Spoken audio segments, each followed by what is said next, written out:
CW announces that Season 8 of Arrow will be the final season. That and more on this episode of This Week in Geek.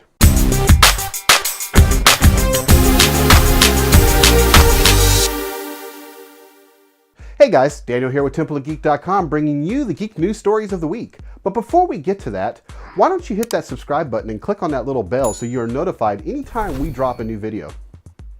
In a surprise announcement on Wednesday, the CW revealed that Season 8 of Arrow will be the show's last season. The season will run for 10 episodes and then finally conclude. What? The show that spawned an entire interconnected universe is going to conclude later this fall. But why is it being canceled? While it's not CW's highest rated show, it still pulls in over 1 million viewers each week according to the Nielsen ratings. It appears that Arrow's lead star, Stephen Amell, is the reason for the show's conclusion. Amell stated in a Facebook video that he felt it was time for him to move on at the end of his commitment to the show. Here's a snippet of what he had to say in that video. Towards the end of season 6, I approached Greg Berlanti, who I will be thanking in a second, and said that I thought, both personally and professionally, that at the end of my commitment this coming season, it would be the best for me to move on. I've always been a fan of television shows that not only don't overstay their welcome, but end in a manner that really packs a punch.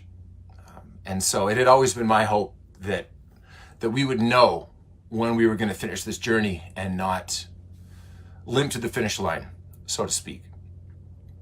After a lot of discussion, Greg and I decided that the best way to do this would be to have me come back for a limited run in season 8, which is what we're going to do.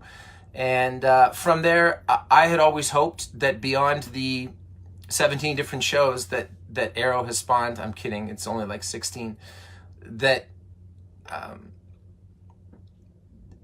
there was a possibility that the show could live on beyond me, because the entity of Oliver Queen and the character and the mythos and the iconography of Green Arrow has always been something that's bigger than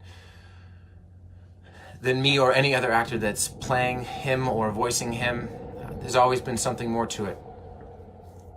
I spoke with Beth Schwartz and Mark Guggenheim this past Friday, and then Greg Berlanti this past Friday night, and it was the decision of WB and CW and Beth and Greg and Mark in a very mutual way, based off of what they thought was best for the show creatively, and being very honorable and respectful as it pertains to my wishes, that we were going to end after a 10-episode run next year.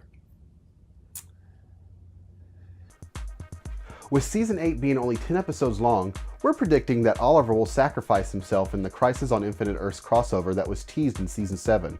If you remember, Oliver made a deal with the Monitor to save Kara and Barry's lives. The crossover event is typically around the mid-season finale, and this episode count puts it near that time frame. Arrow started in 2012 and is currently in its 7th season. The show has been the launching point for shows like The Flash and The Legends of Tomorrow. While this may be the end of Stephen Amell's run, Oliver Queen will not be done. Fans of the DCEU film Suicide Squad will be seeing new faces in the sequel. Website Collider is reporting that several new characters will be joining the squad thanks to writer-director James Gunn. First up, the only returning character announced so far is Deadshot, but he will not be portrayed by Will Smith. But who's picking up the reins from Will Smith? Well, it's none other than Idris Elba. You might remember him from the Thor franchise when he played the character Heimdall. He was last seen in Infinity War being slaughtered by Thanos. Is this move to Warner Brothers any indication that he may not be returning to the Marvel franchise? So who are the new characters, you ask? First up, we have King Shark. We have seen a previous incarnation of the character on CW's The Flash, so we expect that this version will be done in a very similar fashion. Next up, we have Ratcatcher, who is part of Batman's Rogue Gallery and will be gender swapped for the film. The Polka Dot Man is another villain that hangs out in Gotham City and fights the Bat. And finally, we have the Peacemaker, a character that loves peace so much he kills for it. It is rumored that Dave Bautista is being eyed by Gunn for the role. I'm sure there will be many more announcements to any other returning characters or any new faces as the production gets moving on the film. With the Suicide Squad slated for an August 6, 2021 date, there's plenty of time for more news to come out. And finally, everyone's favorite Caped Crusader is celebrating a milestone this year. On March 30th, Batman turns 80 years old, and DC wants you to help celebrate this momentous occasion. DC is advertising several events where they'll be celebrating with fans. On March 14th to the 17th, DC will be at Emerald City Comic Con in Seattle, Washington, hosting several panels with writers and artists who worked on the Batman franchise. On March 15th to the 17th, DC will be at South by Southwest in Austin, Texas, hosting an event at the Ann Richards Congress Avenue Bridge to watch the largest urban bat colony in North America take flight. Then on March 22nd to the 24th, DC will be at C2E2 in Chicago for panels, signings, and much more. Then finally, on March 29th to the 31st, DC will be at WonderCon in Anaheim for a weekend filled with Batman activities. But that's not all, Caped Crusaders. DC is also releasing commemorative books to pay homage to Batman's 80-year history. The first is Detective Comics 80 Years of Batman, the Deluxe Edition. This special hardcover release will be available March 19th.